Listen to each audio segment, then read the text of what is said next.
Did you know that the longest hiccuping spree on record lasted for a whopping 68 years? Yeah, you heard that right. It happened to a man named Charles Osborne, who started hiccuping in 1922 and didn't stop until 1990. Can you imagine?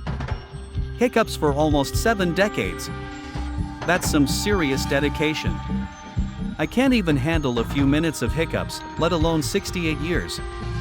Talk about a hiccup marathon.